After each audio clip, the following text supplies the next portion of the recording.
Sejam todos muito bem-vindos à Casa do Bem.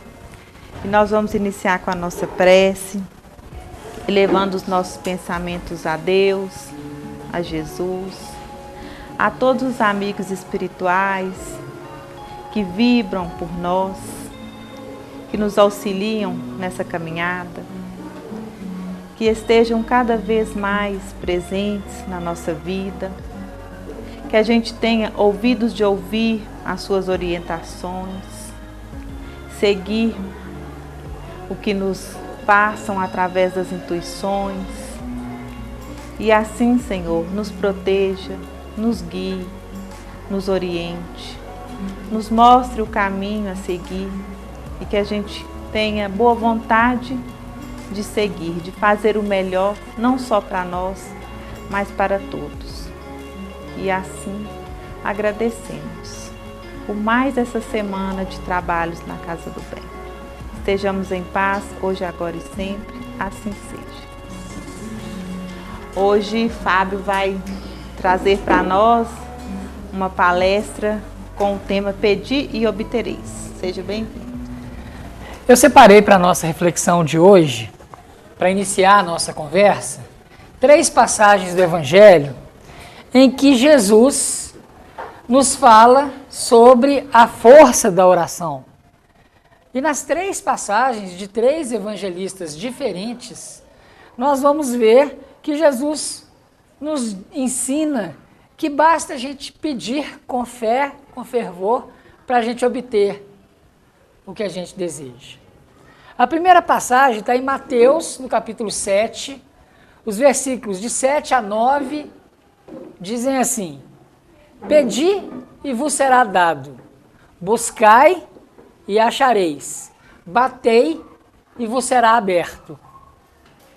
Então, pedi e vos será dado, né? A segunda passagem está em João, capítulo 15, versículos 7 e 8. E Jesus diz assim: Se estiverdes em mim e as minhas palavras estiverem em vós, pedirei o que quiserdes e vos acontecerá. Olha, pedirei o que quiserdes e vos acontecerá. A terceira e última passagem que eu trouxe para a nossa reflexão está em Marcos, capítulo 11, versículo 24. E Jesus diz assim: Tudo quanto orardes e pedirdes, crede que o receberdes. Olha, tudo que a gente orar e pedir, a gente recebe. E eu não sei vocês, mas eu tenho orado demais e as coisas não estão acontecendo para mim do jeito que eu queria. Eu não sei vocês, mas na hora que eu leio essas 3 passagens, eu falo assim, gente, por que para mim não? Né? Porque eu tenho orado tanto. Né? E quantas coisas que eu peço que não acontecem? Né? E aí, quando a gente ouve essas passagens, a gente começa a duvidar. Peraí, se o Evangelho é a palavra do Cristo e a palavra do Cristo é a verdade, ele mesmo dizia, eu sou a verdade, o caminho e a vida, se ele é a verdade, por que ele fala que basta a gente pedir para a gente obter e a gente pede e a gente não obtém? Será que essas falas de Jesus estão equivocadas? Então, a gente precisa compreender o Evangelho. Porque o Evangelho, ele tem algumas características. E uma característica importante do Evangelho é a gente não tomar o Evangelho ao pé da letra. A gente precisa extrair da letra o verbo, a intencionalidade, para que a gente possa compreender algumas coisas.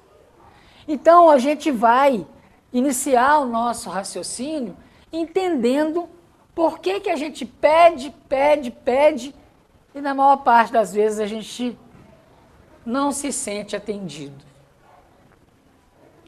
E eu queria começar dando um exemplo, com exemplos do nosso dia a dia, tá? Vamos imaginar que eu tenho um filho de 4 anos de idade e ele me pede uma faca da cozinha, aquela faca mais afiada que tem na cozinha, para brincar. A gente dá? Não? Mas mesmo se ele pedir com muito fervor, com muita vontade, a gente dá a faca para ele brincar? Não. Vamos imaginar que eu tenho um filho de 15 anos e ele me pede o carro emprestado para ele sair com os amigos. A gente empresta? Mesmo que ele fala, pai, isso é muito importante para mim. A gente empresta? Não. Vamos imaginar que eu tenho uma filha adolescente e eu vou acordá-la para ir para a escola. Ela fala assim, pai, deixa eu ir na escola hoje não? Ela fala, não filha, tem que ir. Não pai, pelo amor de Deus. Hoje não, só hoje. A gente permite? Não, levanta e vai para a escola, não é assim? Se nós, espíritos imperfeitos, ainda num processo evolutivo inicial, se nós, com o nosso pouco conhecimento sobre as coisas de Deus, conseguimos entender muitas vezes que nem tudo que nos é pedido pode ser dado, que nem tudo que é pedido, por mais que aquela coisa solicitada seja importante para quem faz o pedido, por mais ênfase que o pedido seja feito, por mais paixão que a pessoa demonstre naquele pedido, se nós conseguimos compreender e entender que nem tudo que nos é pedido pode ser dado, a gente começa a entender que Deus também. Mas Deus muito melhor do que nós, porque Ele é a inteligência suprema. Ele tudo sabe, tudo vê. Ele sabe o que é melhor para a gente ou não. Ele entende qual é o nosso estágio evolutivo e o que nós temos condição de receber ou não. Então, a gente começa a entender que essas passagens do Evangelho que a gente leu aqui, elas precisam ser lidas com mais atenção, com mais cuidado. Porque tem alguns detalhes do Evangelho que a gente precisa entender melhor. Então a gente sabe que aquela criança de 4 anos que pediu a faca, a gente sabe que aquela faca pode causar um mal para ela mesma, ou até para outras pessoas, não é assim? A gente sabe que um filho com 15 anos, ele não tem a habilitação, ele não tem nem a base legal para dirigir, porque ainda não é chegado o tempo. A gente sabe que a minha filha precisa de se instruir, e isso é a responsabilidade do pai. Então, por mais que ela peça para ir na escola, ela vai.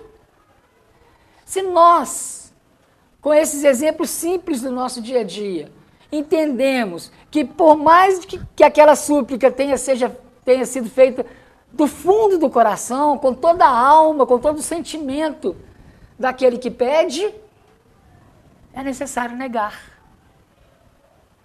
E é necessário dizer, espera, vai chegar um momento. Calma, ainda não chegou o momento.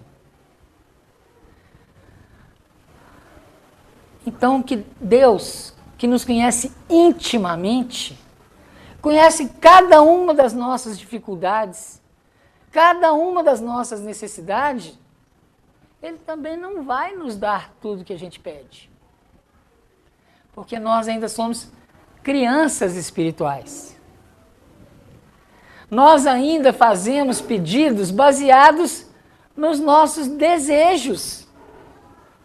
O que guia os nossos pedidos são os nossos desejos. E o que é o desejo a não ser a matéria falando mais alto do que o espírito? Porque se o espírito falasse mais alto que a matéria, a gente ia atrás das necessidades e não dos desejos. E o que é necessário para cada um de nós, espiritualmente falando? É necessário que a gente se torne pessoas melhores. É necessário que a gente aprenda a perdoar. É necessário que a gente aprenda a amar o próximo. Isso é que é o necessário. Mas nós vamos baseando as nossas orações nos nossos desejos, que são guiados pela matéria. E quando Deus escuta, eu acho que Ele deve olhar para a gente cheio de piedade divina, de misericórdia, e falar: ô filho, ainda não. Aguarda o momento certo. Vai chegar a sua hora. Talvez ainda não seja.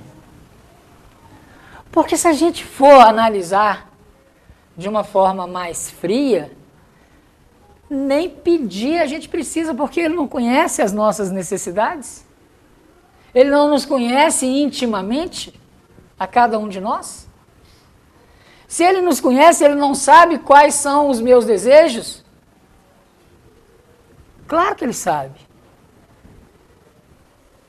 Então a gente precisa entender que as passagens evangélicas que a gente acabou de ver, que dizem que basta pedir para a gente ser atendido, não é assim: pedi e obtereis.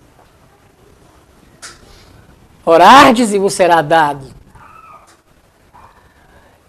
E na passagem de João, talvez seja a que traga uma compreensão mais completa, Jesus diz assim: se eu estiver em vós, se a minha palavra estiver em vós, pedi que obtereis.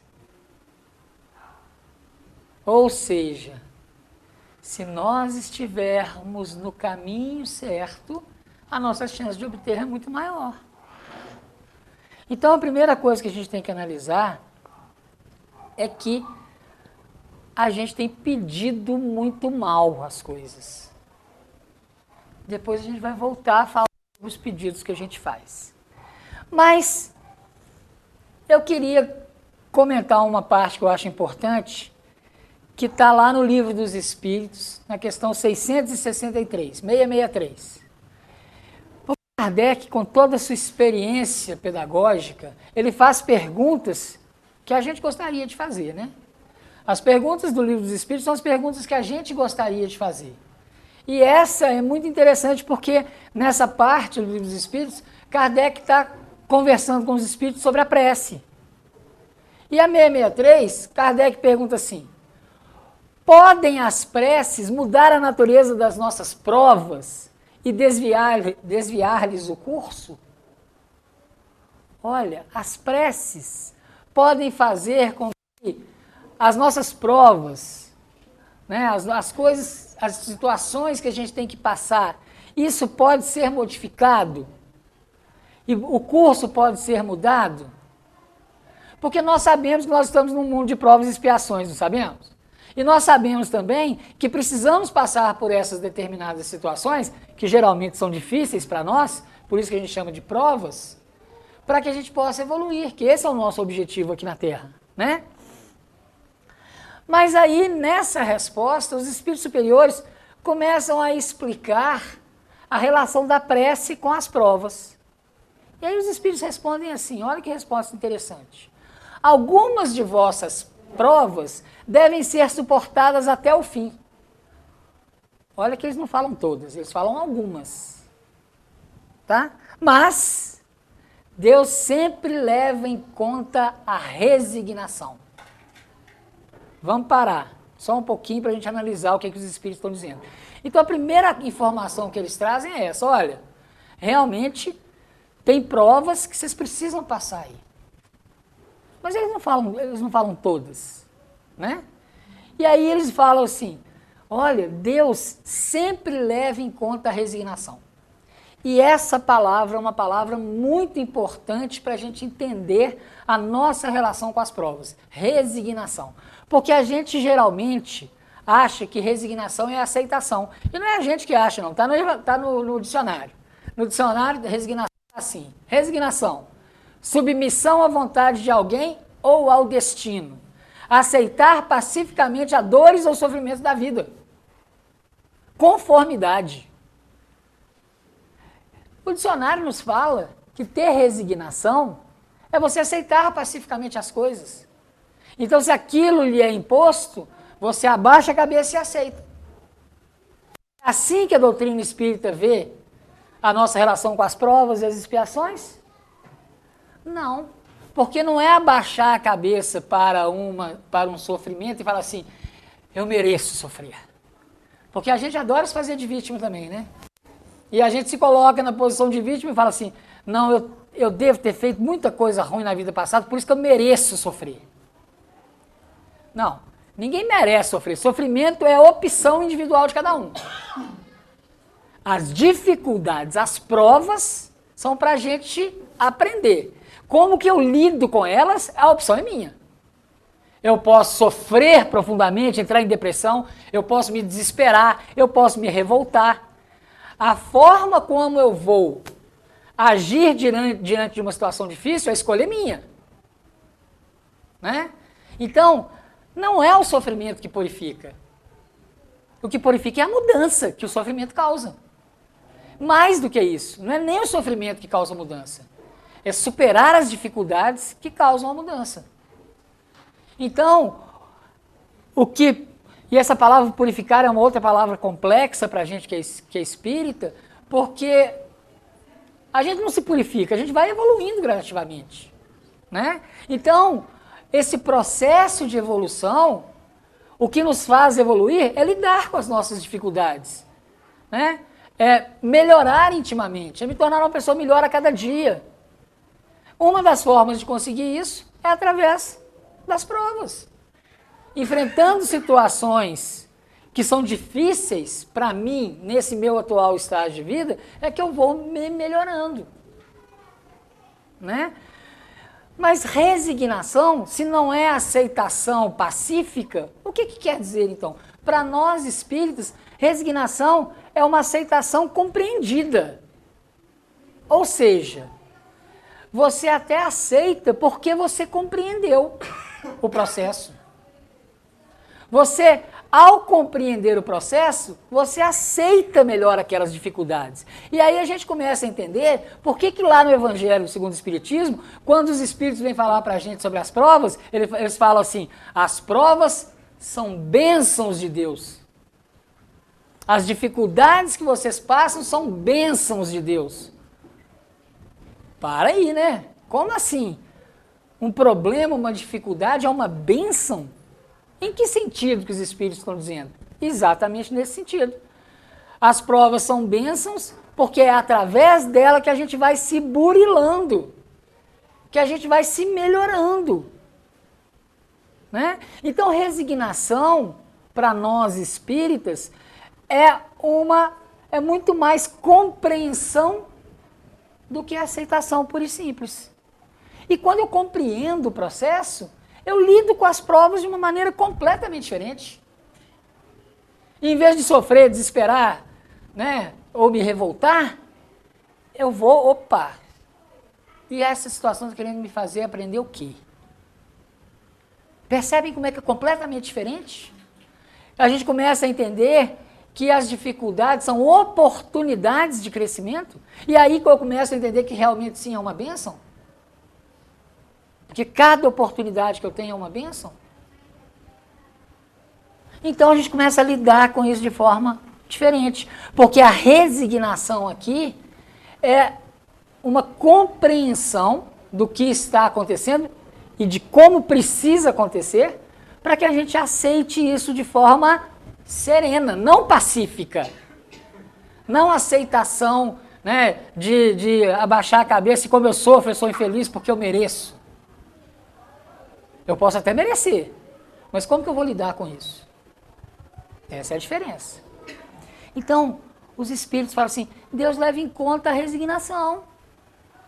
Deus leva em conta como é que você lida com aquela situação. E aí eles continuam. E aí eles começam a trazer para nós, os benefícios da prece. E aí eles dizem assim, a prece traz para junto de vós os bons espíritos. E, dando-vos estes, os bons espíritos, a força de suportá-las corajosamente, menos rudes elas vos parecem. Olha que lindo. Quando você ora, leva o seu pensamento, isso aproxima você dos bons espíritos. Isso faz com que você tenha mais força para suportar corajosamente as provas. E ao aceitar ao compreender e ao me fortalecer, as provas parecem muito mais leves do que se a gente não for por esse caminho. É isso que os Espíritos estão dizendo para a gente. E aí eles continuam. A prece nunca é inútil. Quando bem feita, fortalece aquele que ora, o que já é grande resultado. E bem sabes, ajuda-te que o céu te ajudará. Então os Espíritos falam assim, olha, uma prece bem feita fortalece quem faz a prece. Só isso já é uma grande coisa. Mas aí eles complementam. Você sabe o que você precisa fazer?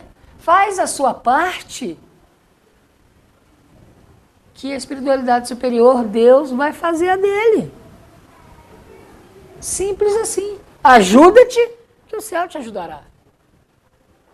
Então, quando a gente ora, a gente recebe sim. A gente recebe força, a gente recebe discernimento, sabedoria, para que a gente possa aceitar melhor, para que a gente possa trabalhar a resignação. E isso faz com que nós lidemos melhor com as nossas dificuldades. Olha a importância da prece. Mas, o que Kardec perguntou não é isso não. Kardec perguntou se as provas podiam ser modificadas. E aí os Espíritos respondem na segunda parte. E eles dizem assim, mas é preciso entender que não é possível que Deus mude a ordem da natureza ao sabor de cada um. Deus não muda a ordem da natureza ao sabor de cada um, só porque eu quero?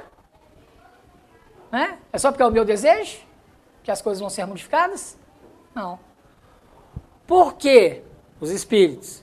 O que vos parece um grande mal, do vosso ponto de vista mesquinho e da vossa vida efêmera, é quase sempre um grande bem na ordem geral do universo.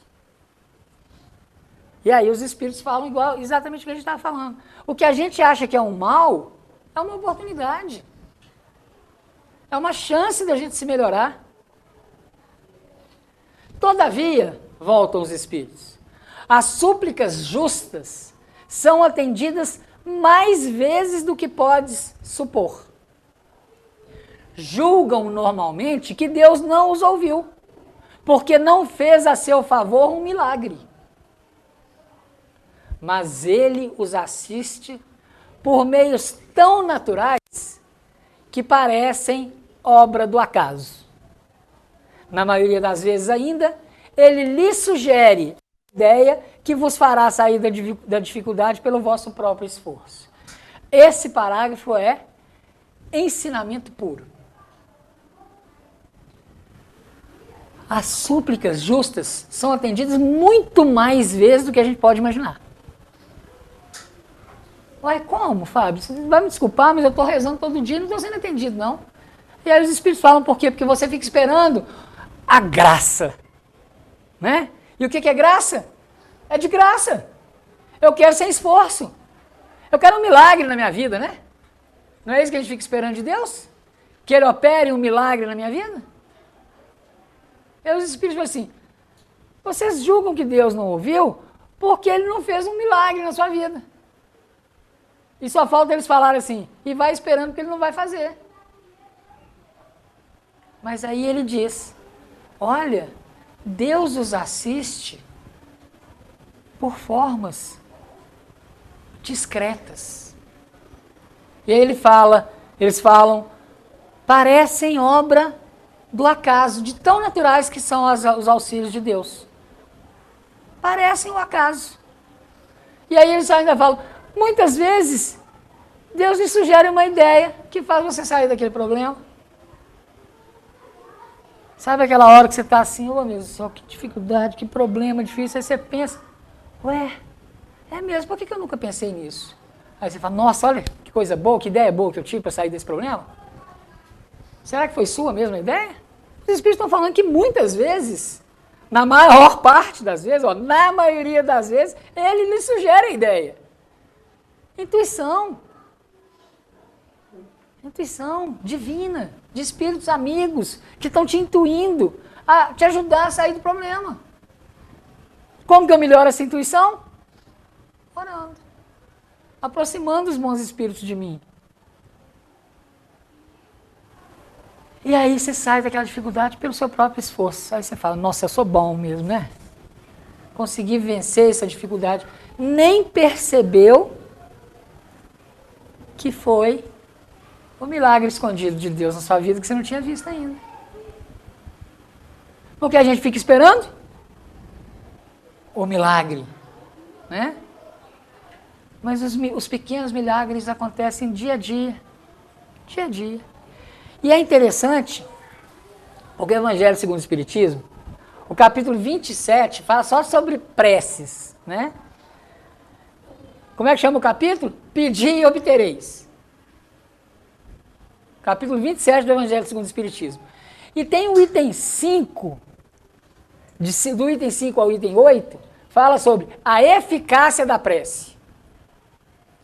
E aí os espíritos começam falando, olha, tem gente que fala que não precisa rezar, não precisa fazer prece, porque Deus conhece as nossas dificuldades, então que não adianta eu rezar, porque Deus sabe que eu preciso.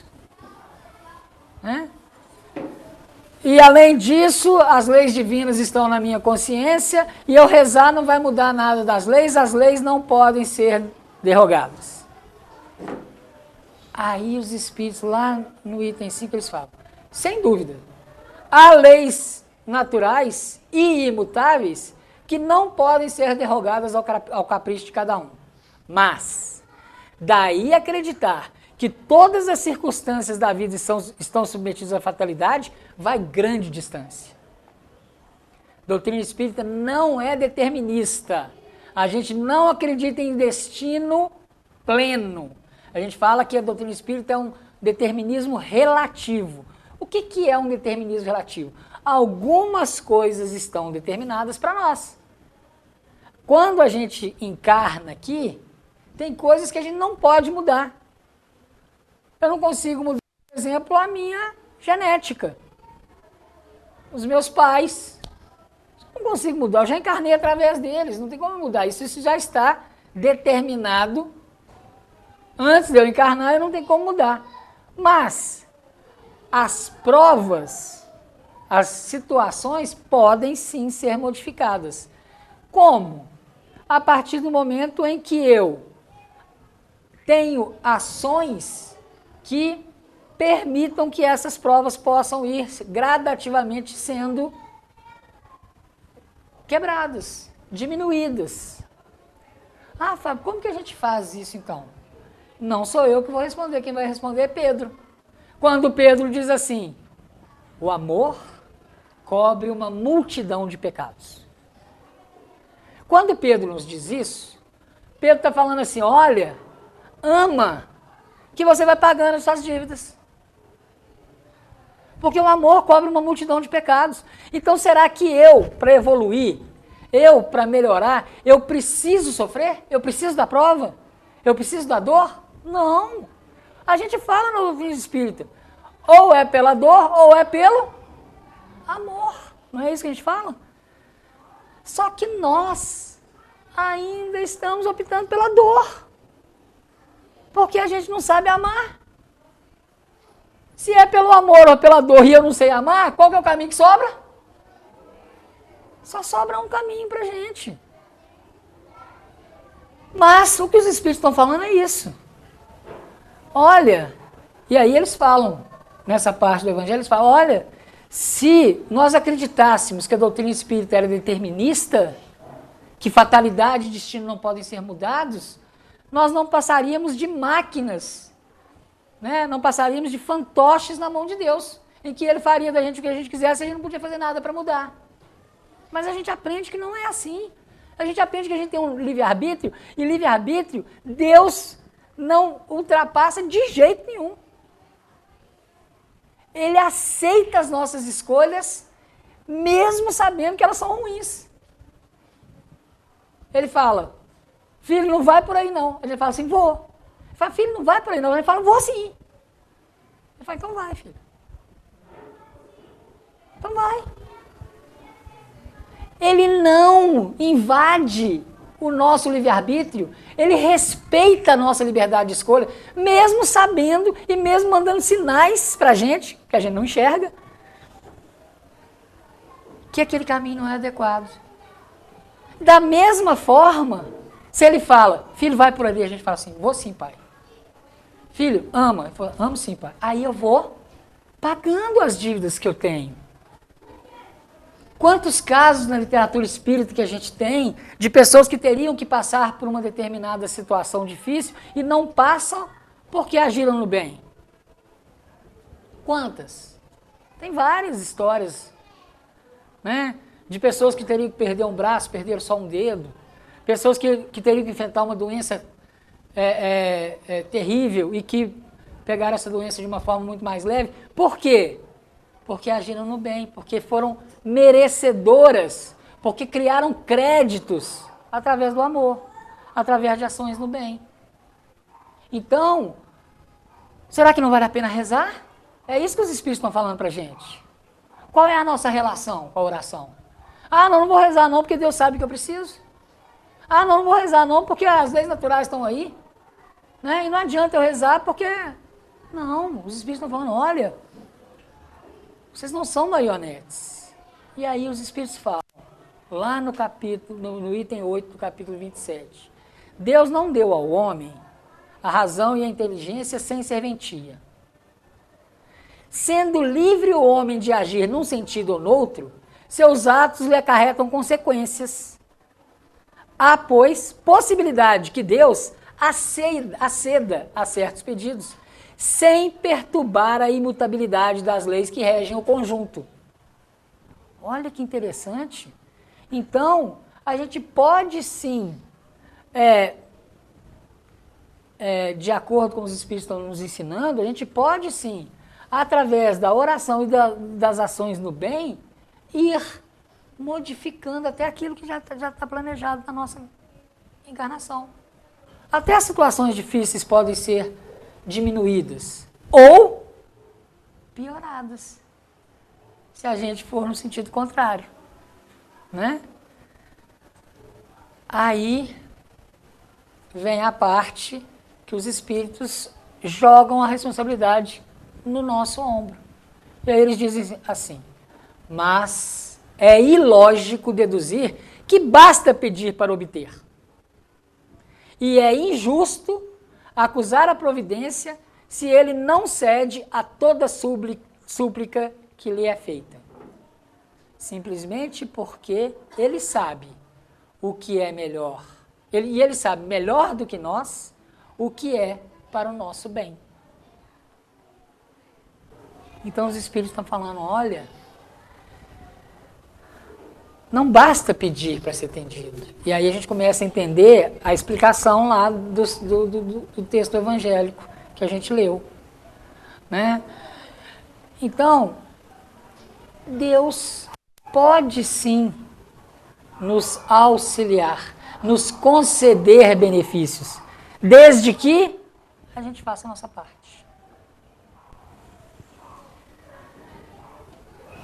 E no finalzinho do capítulo, do item do capítulo, os Espíritos nos falam o que a gente ganha com a prece. E eles falam que se a gente pedir com confiança, com fé, eles falam que a gente ganha 3 coisas com a prece: coragem, paciência e resignação. Coragem, paciência e resignação. E eles dizem mais. E Deus vos concede também os meios de sair por si mesmo das dificuldades. Por várias ações, mediante ideias que lhes surgiram os bons espíritos, intuição, tá? Que a gente já tinha falado, né? E aí os Espíritos vão falando assim, só que é preciso, é o que eles dizem, né? Que você faça a sua parte. Despender esforço, é o termo que eles usam no Evangelho. É preciso que o homem entenda que é preciso despender esforço, ou seja, eu tenho que fazer minha parte. Eu tenho que fazer minha parte. Né? Então, isso é muito interessante, para a gente começar a entender o quanto é importante uma oração. E eu queria trazer mais um texto, que agora não é nem do Livro dos Espíritos, nem do Evangelho. Vou trazer um texto de Emmanuel. O texto se chama Oração e Atenção. Eu gosto muito desse texto, oração e atenção. Emmanuel diz assim: oraste, pediste, desfaz-te, porém, de qualquer inquietação e asserena-te, para que possa recolher as respostas da divina providência. O que a Emmanuel está falando? Ele está falando assim: você rezou? Você pediu? Então calma. Espera, serena o seu coração e espera as respostas. Tá? Aí Emmanuel fala assim: é desnecessário aguardar demonstrações espetaculares. Os milagres que ele está falando, né? Não precisa esperar milagre, né? Aí ele fala: Deus conta com milhões de mensageiros que executam os seus desígnios. Ora e pede. Em seguida, presta atenção. Por isso que o texto chama oração e atenção. Rezou? Fica atento, presta atenção no que vai acontecer. Aí Emmanuel diz assim: algo virá por alguém ou por intermédio de alguma coisa, doando-te, na essência, as informações ou os avisos que solicitastes. As respostas do Senhor às tuas necessidades e petições muitas vezes te buscam através das vozes da estrada, pelo esclarecimento da tua casa de fé, no diálogo com aquela pessoa providencial que foi colocada em teu caminho, nas palavras escritas, nas mensagens inarticuladas da natureza ou nas emoções que te desabrocham da alma. Olha que lindo que Emmanuel está falando para a gente. Reza e presta atenção. Vai aparecer uma pessoa no seu caminho. Você vai assistir uma palestra na casa espírita. Você vai ler um texto. Você vai perceber que alguma situação vai mudar. Vai acontecer alguma coisa. Não é acaso. É a resposta de Deus às nossas preces. Não é acaso. Por isso que o Emmanuel está falando. Reza e presta atenção no que está acontecendo. Nossa, eu acho tão bonito isso. As vozes te buscam. As pessoas te buscam através de vozes da estrada, pelo esclarecimento da tua casa de fé, no diálogo com aquela pessoa providencial que é colocada em seu caminho, nas palavras escritas, nas mensagens inarticuladas da natureza, ou nas emoções que te desabrocham da alma. As respostas estão aí. Porque Deus conversa com a gente, não é pela voz, gente, é através de sentimentos. Deus conversa com a gente é no sentir. Né? Porque a gente sente Deus. Né? Não tem como a gente provar a existência de Deus, porque Ele é sentimento puro, Ele é inteligência. Não é um ser, não é aquele senhor de roupa branca, de barba branca, que a gente coloca como se fosse uma figura humana. Não é isso. Não é isso, foi uma criação do homem, para a figura de Deus, para representar Deus. Deus conversa com a gente através dos sentimentos, das emoções e das situações que nos cercam. E Emmanuel termina assim: Deus nos atende constantemente, mas é imprescindível esquecer as exigências e desejos para que possamos ouvir as respostas de Deus e aceitá-las. Pois as respostas do alto são sempre em nosso favor, apesar de muitas vezes, pela nossa visão limitada, pareçam contra nós. As respostas estão sempre aí, gente. A gente é que não consegue enxergar. E aí, é importante a gente entender também o que pedir. Porque se a gente está começando a entender que as respostas virão, as respostas de Deus virão, não virão? Virão. Aí eu tenho uma pessoa na minha vida, que eu vou contar para vocês, viu? Ô pessoa insuportável. Essa pessoa parece que veio na terra para me azucrinar. E aí eu vou para a minha oração à noite e falo, Senhor, dai-me paciência para suportar esse indivíduo. Aí ele fala, agora sim, pronto. Agora Deus vai me dar paciência, né? Como? Como que Deus nos dá paciência? Me colocando em situações que vão testar a minha paciência. Porque paciência não é graça.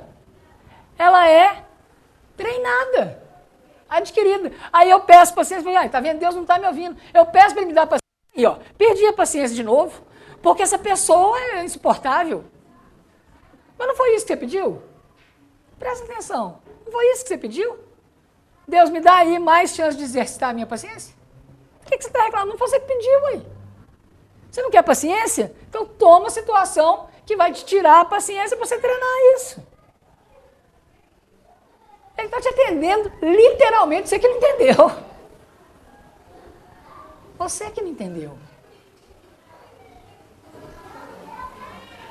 Aí a gente pensa, ai Deus, me faz ser uma pessoa melhor. Ele fala assim, faz sim. Toma aí a dificuldade para você se tornar melhor. Não é isso que você pediu? Você não quer ser uma pessoa melhor? Como é que a gente se torna uma pessoa melhor?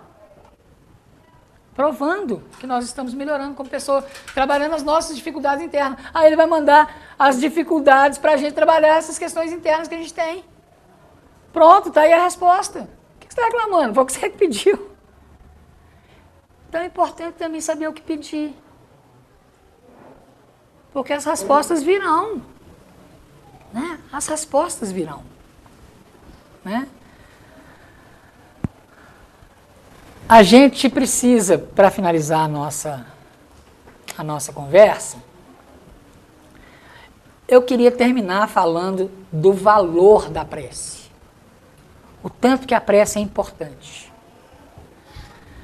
E agora eu queria estender esse entendimento do valor da prece, porque a gente já viu o tanto que a prece é importante para cada um de nós, né?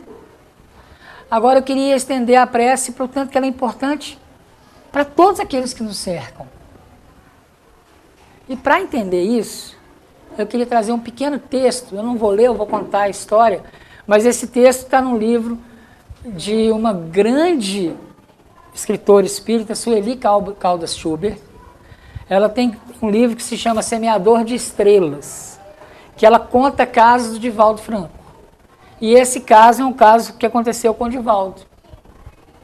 Tá? E ela narra esse caso no livro. Né? E ela diz que Divaldo, certo dia, estava muito triste, extremamente deprimido, porque ele estava lá na Mansão do Caminho, né, aquela casa em Salvador que eles têm, que atende lá 3.000 pessoas por dia, um trabalho fantástico no bem que ele faz lá. E aí que ele estava lá, mas ele estava extremamente deprimido, porque assim, ele começou a pensar assim, puxa vida, eu consolo tanta gente, eu ajudo tanta gente, e hoje que eu estou triste, eu não tenho uma pessoa para externar esse meu sofrimento, para conversar sobre isso. E aí ele foi remoendo aquilo, e ele foi ficando cada vez mais triste, mais triste, mais triste, e ele começa a chorar. E ele comenta que assim, é muito difícil ele chorar. Falando, olha, a coisa mais difícil que tem é eu chorar, eu quase nunca choro. Mas esse dia, a emoção me tomou de uma forma tão presente que eu comecei a chorar. Em profunda depressão. Nesse momento que o Divaldo começou a chorar, aparece um espírito para ele. E era um espírito que ele nunca tinha visto. E aí, na hora que ele sentiu a presença do espírito, ele chorando, Ele olha e aí esse espírito pergunta para ele: ô Divaldo, por que você está chorando? Aí ele fala: ah, meu irmão, olha, hoje eu estou sofrendo demais, porque eu vivo para consolar os outros, eu não tenho uma pessoa para me queixar, eu não tenho com quem contar os meus sofrimentos, né? Então, deixa eu chorar, deixa eu desabafar, deixa eu expurgar tudo isso. Aí o espírito falou: ah, não, Divaldo, vai me desculpar, mas você chorar eu não deixo, não. Porque se você chorar, eu vou chorar junto. Porque você é a imagem da alegria. Você transmite alegria, felicidade, paz. Se você chorar, o que vai ser de nós, espíritos que estamos aqui, vendo você chorando? Nós vamos chorar também. Aí o Divaldo falou: meu irmão, me desculpa, mas quem é você? Aí esse espírito falou assim: Divaldo, há mais ou menos 15 anos atrás, você leu uma notícia no jornal de um homem que tinha se julgado debaixo de um trem, cometido suicídio. Você se lembra disso? Aí o Divaldo: ah, lembro. Era um operário, pai de 10 filhos, passando por uma crise, né, financeira muito difícil e tal, e ele acaba num momento de desespero e ele se joga embaixo da linha de trem. E esse caso mexeu tanto comigo que eu rezei por esse espírito por anos, pedindo por ele. Aí ele falou assim: é por isso, Divaldo, que você me inspira felicidade e paz, porque eu sou esse espírito. Eu sou esse suicida que há 15 anos atrás cometeu esse ato deslocado e se jogou debaixo de um trem. E logo após o meu desencarne, eu me vi numa situação muito difícil. Porque a cena do trem passando sobre o meu corpo físico se repetia a cada segundo na minha mente. Então, eu morri, mas a cena do trem passando sobre o meu corpo, eu revivia ela a todo momento. E eu fiquei por dias sendo atropelado por aquele trem, imensas vezes por dia. Até que eu comecei a ouvir uma prece. E toda vez que eu ouvia essa prece, meu coração serenava. E eu conseguia ficar alguns momentos sem sentir as rodas do trem passando sobre o meu corpo. A cada dia, essa prece me trazia mais serenidade. Ao longo de meses, ouvindo essa prece todos os dias, eu consegui acessar a espiritualidade amiga. Consegui pensar na minha mãezinha querida, e ela, com um grupo de amigos espirituais, me auxiliou, e ao longo destes anos, eu venho melhorando, e hoje eu já estou completamente recuperado. Logo depois que eu acessei a minha mãezinha, eu perguntei a ela: mãezinha, era você que orava por mim? Ela falou assim: ô filho, não. Quem orava por você era Divaldo Franco. Aí ele falou assim: quem é esse homem que eu não conheço? Ele falou: ô meu filho. A mãe falou: ô meu filho, é um irmão nosso de doutrina que reza por você há anos, todos os dias.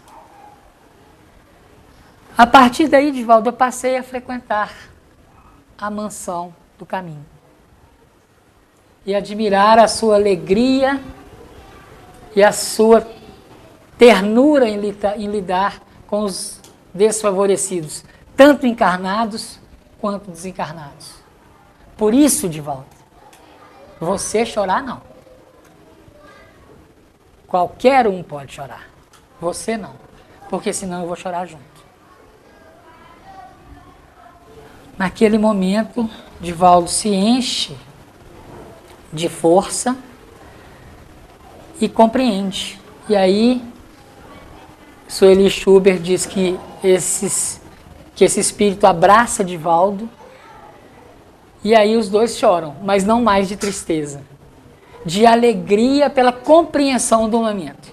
E esse espírito se despede de Divaldo, dizendo: ô Divaldo, além de tudo, agora quando você precisar de alguém para falar dos seus problemas, pode me chamar que eu venho.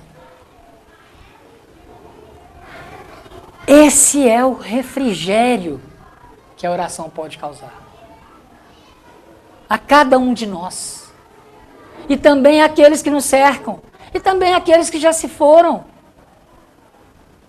Porque se eu tenho a possibilidade de elevar os meus pensamentos ao alto e pedir por mim e por todos aqueles, conhecidos ou não, amigos ou não, até inimigos, mas pedir por todos, quanto de bem eu posso causar? Essa é a força da prece. Esse exemplo talvez seja um dos exemplos mais claros que a gente possa trazer para vocês, para falar da importância de 5 minutos por dia, que sejam 2 minutos por dia, de você levar os seus pensamentos ao alto e conversar com Deus sobre aquilo que você necessita, não aquilo que você deseja, mas aquilo que você necessita. E mais, a oportunidade que a gente tem de auxiliar aqueles que nos cercam. Melhor ainda, se a gente tiver a oportunidade de fazer isso no lar, através do Evangelho no lar, uma vez por semana. Ler um trecho do Evangelho, fazer uma oração em família, como isso fortalece aquela casa. Essa é a força da oração. A gente começa então a entender o que é o pedir e obtereis. Que realmente Jesus estava certo. Do jeito dele de falar, ele estava certo. E é por isso que eu gostaria de convidar a vocês nesse momento para a gente fazer a nossa prece final.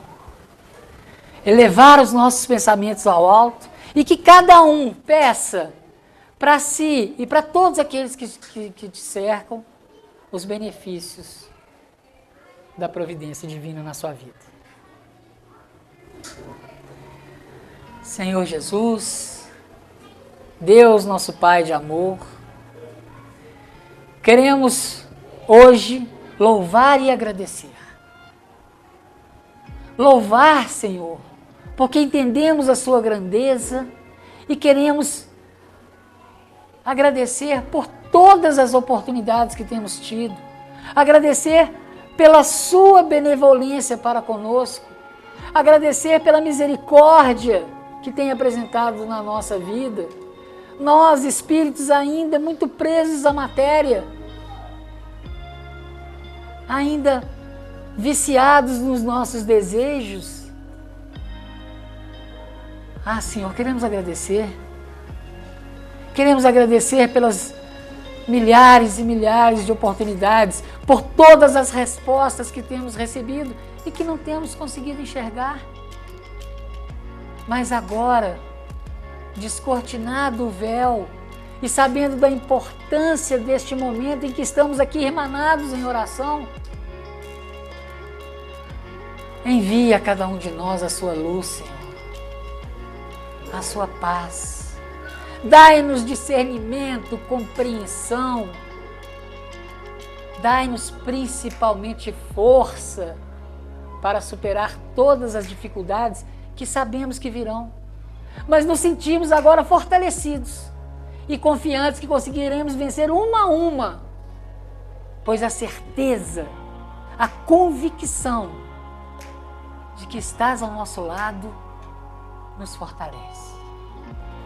Auxilia, Senhor, também a todos aqueles nossos irmãos que estão em sofrimento, passando por dificuldades que podem lhes parecer insuperáveis. Que eles recebam nesse momento o seu conforto, que eles recebam a sua paz, para que possam também suportar este momento. Nos colocamos agora de joelhos perante a tua bondade e a tua paz. E queremos humildemente agradecer por tudo que tem feito por nós em todas as nossas vidas. E te pedimos mais uma vez para que esteja sempre, sempre ao nosso lado. Muito obrigado, meu Deus. Que assim seja.